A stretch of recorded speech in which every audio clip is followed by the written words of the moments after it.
Já jsem kouřil hodně, zpočátku jsem kouřil velice rozumně, protože jsem kradl tatínkovi cigarety, takže toho jsem za stolik nemohl.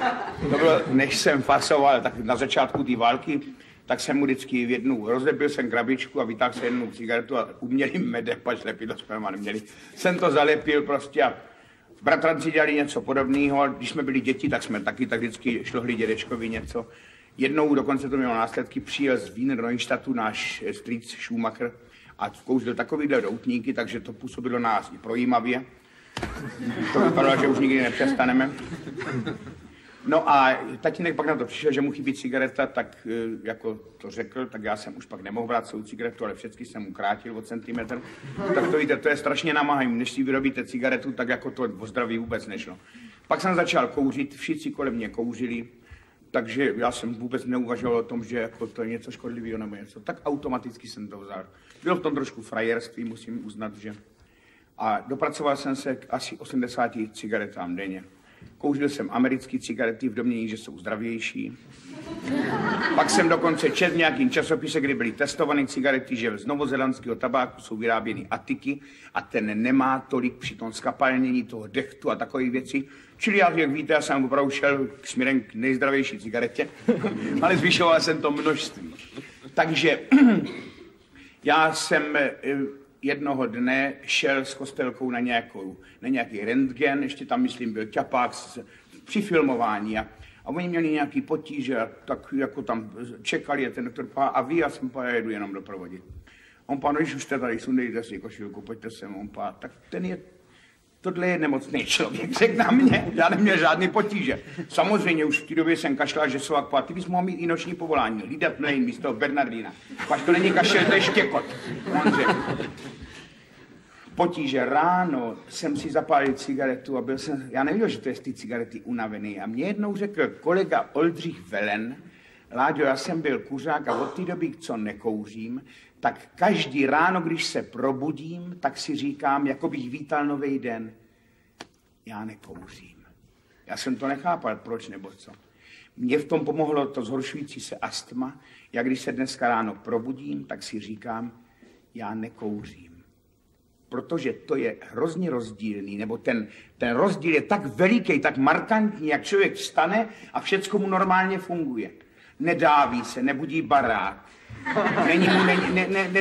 není schvácený a tak dále všecko. Ovšem, abych nevypadal tak kladně, nebýt nemocnej, tak bych kouřil pořád. To bych asi tu sílu nenašel v sobě.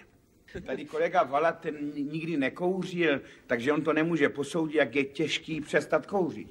Kostelka taky nekouřil, jednou ze Zímou, Pepík Zima v oblacích kouře, složili písničku, když už tady byla ta recitace kolegy Vimra a ta byla nějak cigareta 5. anebo 10. už nevidím skrz ten dým, kolem mě chvátá, mlhou zavátá, mademoiselle de nikotin, z ohně má vlasy, z oharku řasy, z dýmu klín. A ta, prostě, že všude na hulíno, kamkoliv se přišlo, tak se to dalo krájet ten vzduch. Ale je fakt, že člověk, každý chce poznat, nebo dokonce má právo poznat, co je takový, co je makový. Víme, že takový ty informace, které dáváme i vlastním dětem, jdou někdy mimo ty děti. Je to skutečně nepříjemný pohled nebo nepříjemný pocit, když vám dceruška 15letá dá pusínku a to je, kdybyste kousli do čerstvě uzenýho. Ale co s tím teď dělat? Tatínku, ty jsi nekouřil? Kouřil. V kolika letech? Poprvé si zapálil v 7. Ale to jsem nebyl rozumný. Jsme říkali, my jsme vždycky někde někomu vzali cigaretu a hned do zahradnictví s bratranci tam byli a my jsme si hráli, u nás to byla představa, jako že jsme páni. A já dokonce byl jednou Baťa. Prodával jsem a on pán. Tak za kolik to prodáte, pane Baťa, já pán. Řekněte, kolik byste dal. No. Ale jak tomu zabránit, nebo to nevím. Tady se pere to, že ty cigarety se pořád vyrábějí a že skutečně je to droga a že to je. Víte, ono taky, když budete stát, třeba když byly zákopy, totální nasazení nebo tohleto. Kdokoliv stál a kouřil, tak jak tam chodili ty SA-mani, no tak kouřil. Jak stál nekuřák, tak co stojíš, na co koukáš? Pač vypadá jako vůl jenom takový. Opřenej o tu lopatu, že jo? To je kus činnosti. Ubírá to. Člověku se je spokojený, sedí doma, kouří a má pocit, že něco dělá. Vladimíre, vy když jste přestal kouřit, vy jste nikdy neměl takové ty mesiářské tendence, teď odnaučím celé okolí. Ne, to já nemám ani rád. Já jsem přestal taky pít.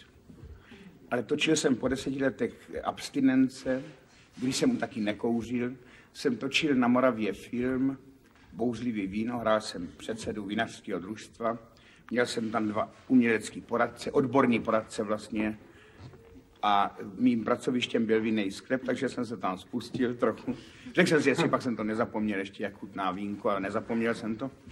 Trvalo mi to nějakou dobu, než jsem to zase nechal a to kouření automaticky. Ona jedna neřest hned prostě sebou bere za ruku druhou, ale já jsem nikdy, když jsem nepil nebo když jsem přestal kouřit, jsem to okolí prostě neterorizoval. Jsou lidi, který znám i na Barandově, řidiči, kteří byli silní kuřáci, jednoho dne z jakýhokoliv důvodu. Málo kdo začne ze zásady něco nedělat. Někdy něco zahapruje. A nebo na to nemá, já nevím. No, tak najednou, tady se u mě nekouří, jděte si s tím ven. A teď nás všechny honili a tak dále a už si nás dělali k obrazu svým. To neuznávám. Ale každému bych přál kuřákovi, aby zažil to, že v bytě se najednou nekouří. To si člověk hned tak neuvědomí. Najednou záclony vydrží díl čistý.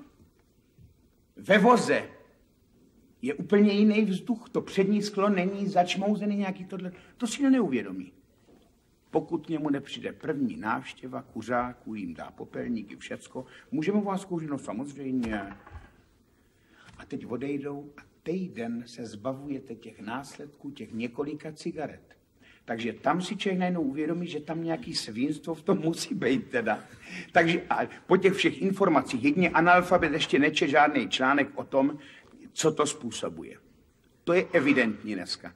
To je prostě neoddiskutovatelný, že to tyhle ty látky do toho těla dává, které podporují vznik nebo dávají možnost těm plícím, aby tam založili něco takového pro nás nepříjemného. Takže kdo dneska kouří, už v době těchto informací my je neměli, jsme byli děti. Naši tatínkovi kouřili.